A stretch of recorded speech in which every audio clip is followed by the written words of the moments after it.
Welcome to a very spoilerific video. So if you don't want to know anything about Frozen Empire, turn off, come back in a couple of weeks, or when you've seen the film, come back and then you can comment in the comments how you liked or disliked the film compared to what I'm about to tell you. So spoiler alert, this is going to be a very spoiler orientated little review, I suppose. And it's just my personal opinion. I know there's people out there already who've seen it, don't like the film.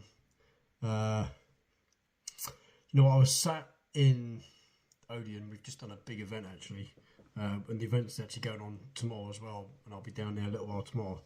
But we did the whole day event down in Port Solent, Odeon, and then went into the film with members of the public at 6:15.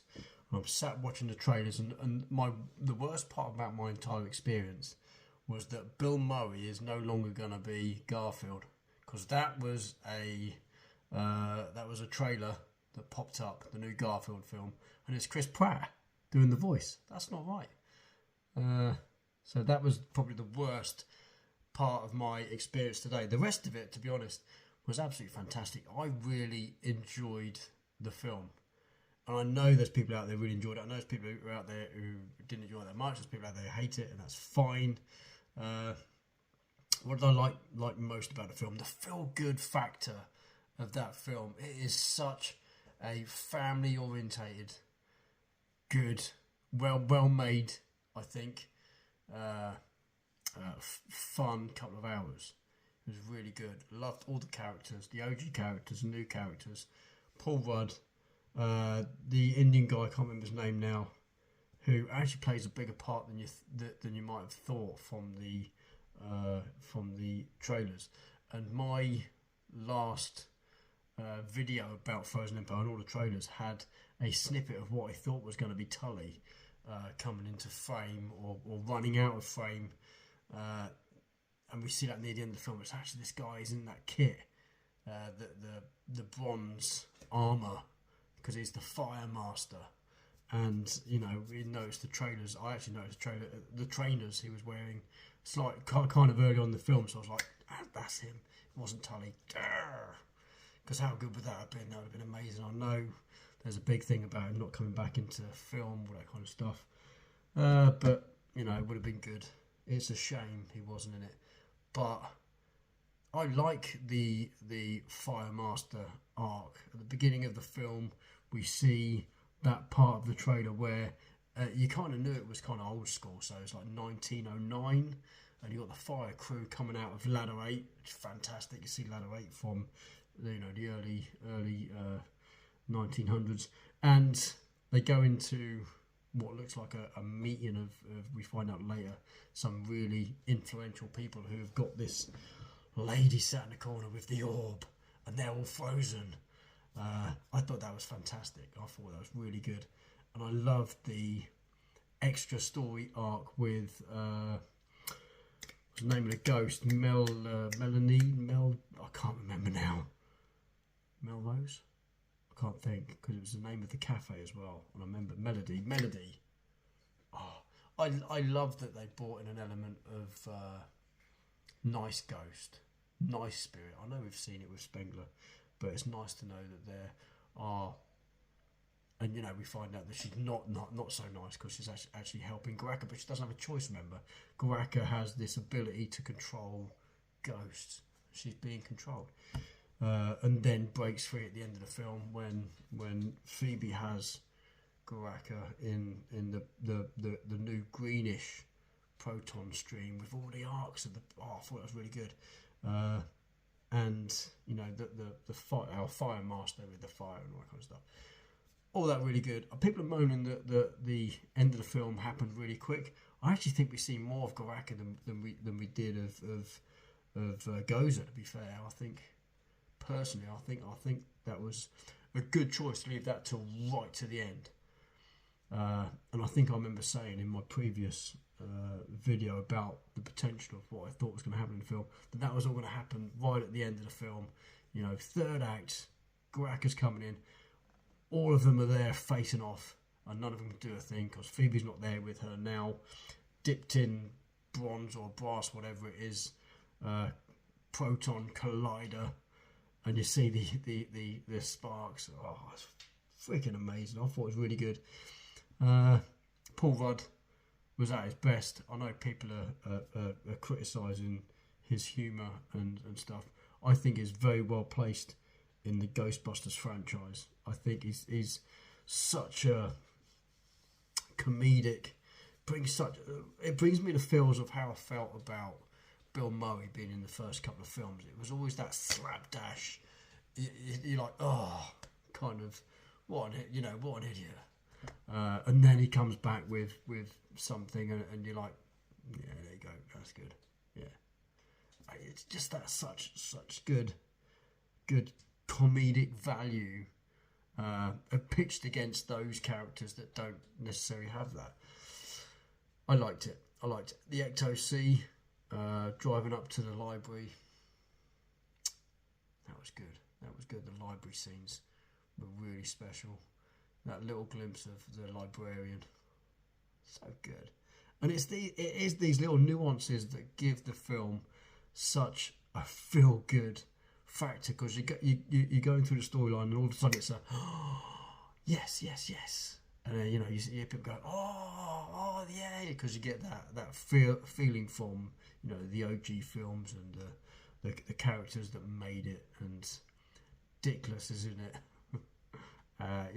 Kind of trying to force the closure, which he's been trying to do for the last 40 years of Firehouse 8, and nearly succeeds until everything goes to shit and Ghostbusters save the freaking day.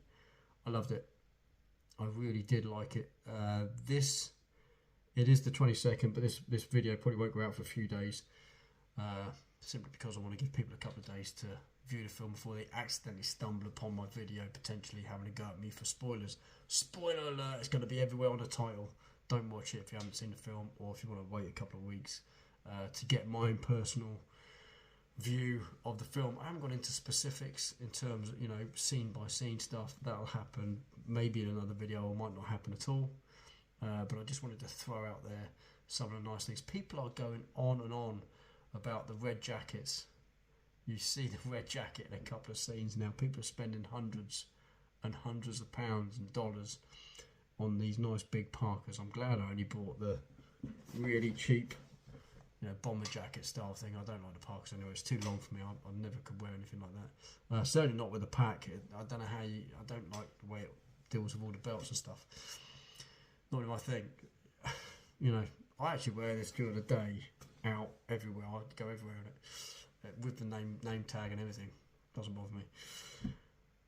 But yeah, you only really see it. So people are moaning that there's more action in the scenes in the trailers with like the red jackets and stuff than there is in the film.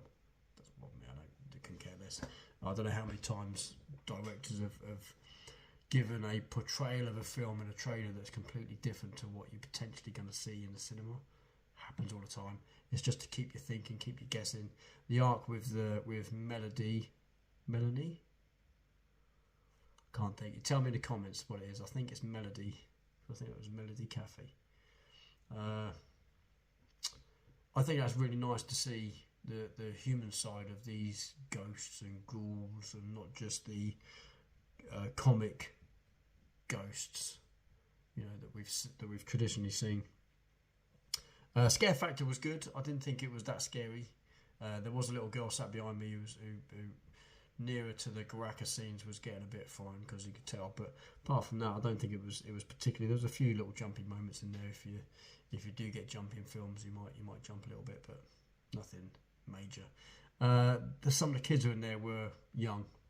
Take it, it's a proper family film. I think they're pitching it as a family film. I probably wouldn't take my 3-year-old, maybe 8, 9, 10, maybe 10-year-olds. Maybe it says if it's the anyone under, it's the 12, parental 12, whatever that is nowadays. Whatever.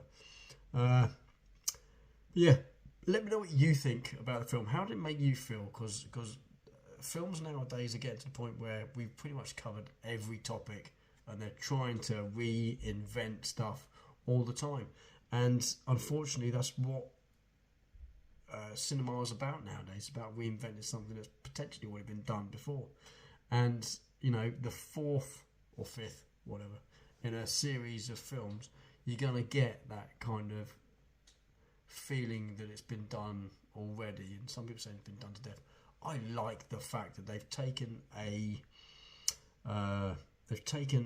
what worked in the 80s and applied it to this film. The special effects, the visual effects, and in fact the practical effects in this film are outstanding.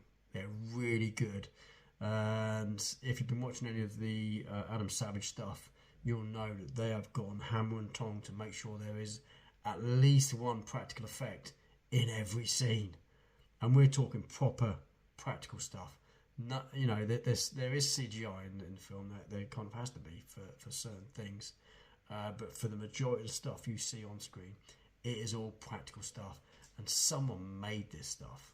And that's a good thing. Even the packs, they've taken the packs and they've evolved. I love the fact that we've had an evolution in our Ghostbusters experience and what we're seeing coming out.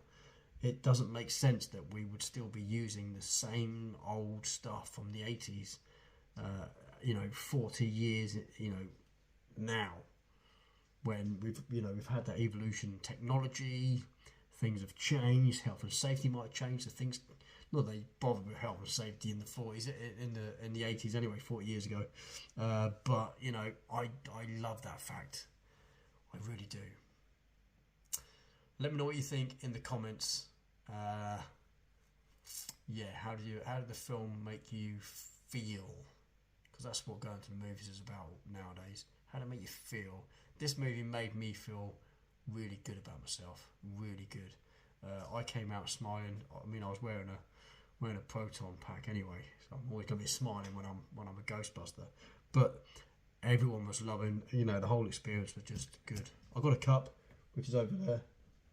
I've currently got a cat trying to kill itself over here too, but she's okay.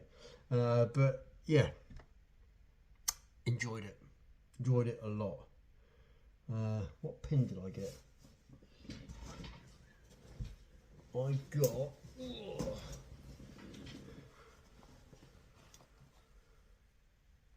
the Frozen Empire pin. That's what I got. What did you get when you went to the movies? Did you go to Odeon and get your pin? I got that one. I'd like to have had the Ecto one. If someone wants to swap with me, I'll be more than happy to swap with the Ecto one. I thought it looked pretty good, but I'm happy with that either way. Leave a comment down below. Whack a thumbs up if you enjoyed this content.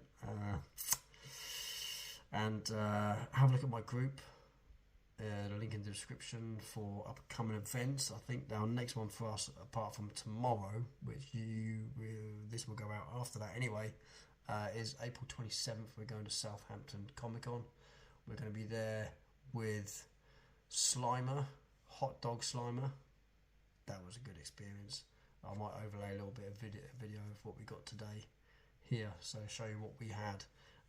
And John, who was inside that, who owns it, and Lucky was inside it, who Lucky built it for him.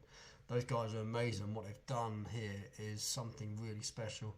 And I'm so happy to say that John is happy for that to be our official mascot. Boom. Loving it. So yeah, anyway, lots of spoilers there in terms of how certain things made me feel. And see you on another video. Take care. Subscribe. Bye.